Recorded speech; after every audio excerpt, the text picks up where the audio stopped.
ಮಾನ್ಯ ಸಭಾಪತಿ, ಕೆನಡಾ ದೇಶದ ಸಂಸತ್ತಿನಲ್ಲಿ ನನ್ನ ಮಾತೃಭಾಷೆ ಕನ್ನಡದಲ್ಲಿ ಮಾತನಾಡಲು ಅವಕಾಶ ಸಿಕ್ಕಿರುವುದಕ್ಕೆ ನನಗೆ ಸಂತೋಷವಾಗುತ್ತಿದೆ.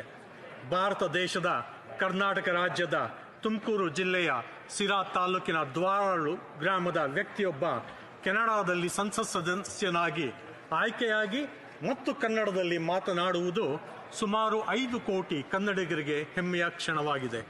ಕೆನಡಾ ದೇಶದ ಕನ್ನಡಿಗರು 2018ನೇ ಇಸವಿಯಲ್ಲಿ ಕೆನಡಾದ ಈ ಸಂಸತ್ತಿನಲ್ಲಿ ಕನ್ನಡ ರಾಜ್ಯೋತ್ಸವವನ್ನು ಆಚರಿಸಿದರು.